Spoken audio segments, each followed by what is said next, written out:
I'm so excited to have Renee back. I know I'm probably going to butcher your last name, Scheltema. Well, You pronounce it, how do you really pronounce it? Scheltema. Okay.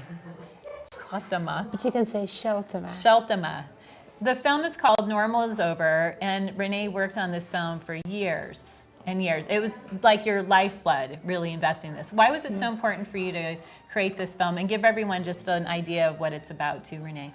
Well, first of all, I've been thinking green for 40 years, and I've sort of known what the problem was, and I could see some sort of a crisis coming. But then I thought, green is the fashion, and it should all be fine. But then, when my children left home, I delved a bit deeper into the problems, and I really wanted to make a documentary focusing on solutions, because most documentary filmmakers, they just focus on climate change or species extinction, and then you go home all depressed, and there's nothing you can do about it. Yeah, and a lot of people need some kind of solutions to feel motivated and inspired that they can make a difference on their own. Well, I think the solutions are far more important than the problems. I mean, the problems are sort of pretty well known. I mean, in Paris, we've now agreed that climate change, yes, it's a fact, but climate change is a symptom of a deeper problem. Species extinction is a symptom of a deeper problem. El Nino, suddenly the media speak about El Nino. I know the media are owned and not independent anymore. And El Nino is just one of these things that, it comes and goes. Yeah. So, it's just El Nino, it comes and goes. So partly I made this film also because I was a bit cross as what is presented by the media and by others. And I decided as a one-woman crew to make this film. It's mostly self-funded. I have a little bit of scene funding. And I decided to make this film independently, without commissioning editors looking over my shoulders, telling me this, that, and the other. And usually, you film one day and you edit 3 days, at least that's my experience. And so I spent a whole year filming, searching for solutions throughout the world. How did you end up finding some of the solutions and showcasing them? Like, how did you decide these are the ones I want to feature and showcase in your film, Normal is Over? Well, I wanted to make a film with solutions on many different levels so that there's something in it for everyone. So from supranational level to down to earth, a poor man in the street can start a vertical veggie garden, but at supranational level, something needs to be done too. Looking back 40 years, I've been thinking green for 40 years, so I knew economic growth was actually at the root of the problem. And so I was a bit, you have to be a bit opinionated to start tackling the big picture of the world. Yeah, it's a pretty big thing to do, Renee. Yeah, many professors actually said to me, "Oh, really? Good luck." But then, so I thought it was going to be about economic growth being the root problem of the symptoms of climate change and species extinction and pollution and all the rest of it. And then as I traveled and as I met more and more people, I discovered that I needed to ask the question, what's actually driving economic growth? And what's driving economic growth is our financial economic system, which is faulty. I mean, it's worked for the Industrial Revolution, but it's not working anymore. It's driving us to, the planet will survive, but it's driving us to extinction as well. And last night I mentioned a little bit about how it's part of creating the new dream and new possibilities. I've asked a couple of guests this today, but what are your thoughts on how do we change that system thinking, right? Okay. That's been ingrained in our culture. Yeah, for 5,000 years. Years. Yes. So on my journey, I discovered that we had a monoculture in our financial system. So I thought, Chinese yuan is different from the ruble and from the dollar, but in fact it's all the same system. So it has nothing to do with capitalism or socialism. It has to do with everything in nature degrades and is part of entropy, except with money. We can make more money with money, and that's because of interest. And because of that, we all want to have more money, and then we put it on the side and we stock it in offshore bank accounts, and half of all the world's money, which I'm not so sure if it's 300 trillion or 600 trillion, is stocked on offshore bank accounts, not being part of the real economy, and it's owned by just 80 or 100 people who are part of big corporations, and it's just sitting there doing nothing. And so I'm not saying, that the existing system is crumbling already, and it's been crumbling for the last 20 years. Yeah. And climate change, we only know about it since 20 years. But so the idea is that we actually need to create a parallel universe with a new kind of currency, a new kind of attitude where time is not money, where we are living in a community, where we don't just serve all our needs with money and don't even greet our neighbors. So there's lots of what we can do on the other side of the existing system.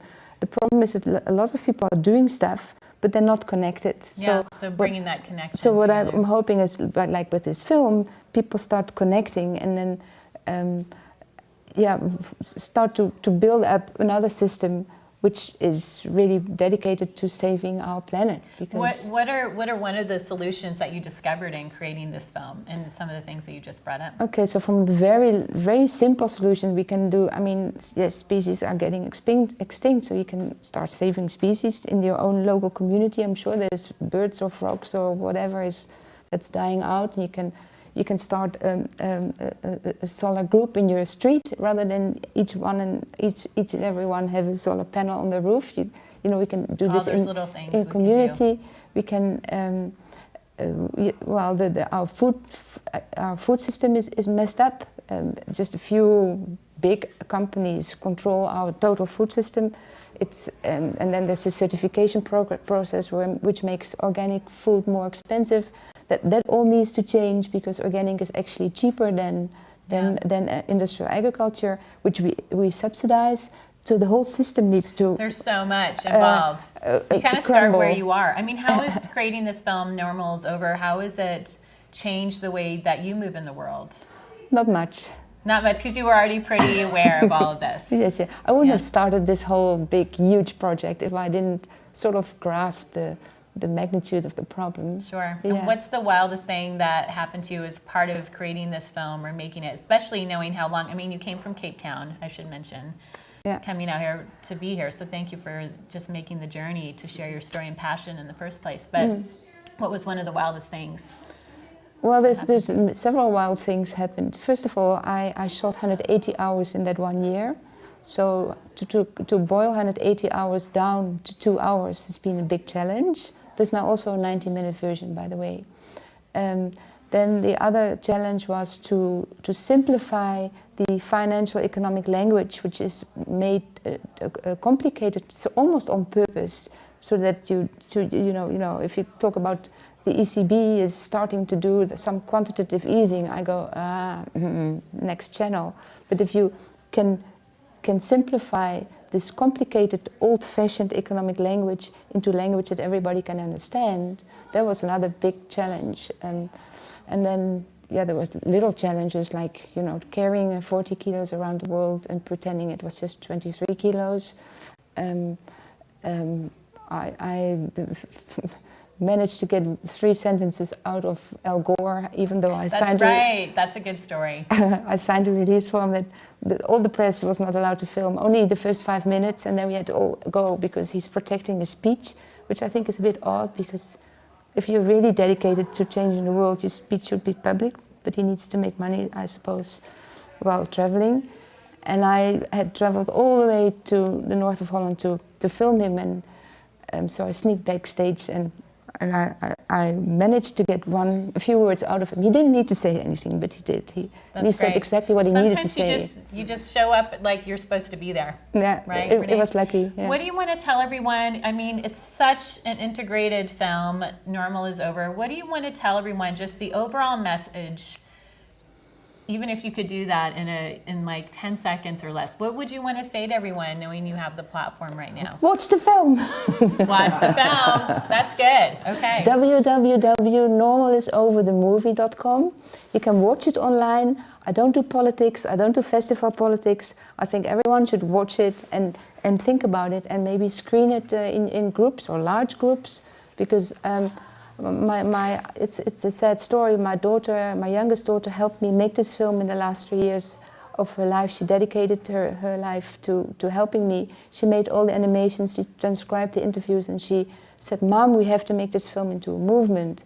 And then she died 2 days after the film was completed. But all her positive energy is in the film, and I already dedicated the film to all the children in the world. It's a personal journey finding solutions, and so both my kids are in the film, but just the last shot is now also in there because it's now also dedicated to her. And my mission is to not become famous, rich, or anything else. I just want to get the people to watch the film, grasp it, take whatever is in there for them, because there's something in it for everyone regarding solutions, and then take it out into the world and spread the word. And it's a beautiful way, Renee, to have the spirit of your daughter continue on and hopefully create a larger change for all of us in the world. So thank you so much. Pleasure. Thank you for being here and for making the journey and for everything you're doing.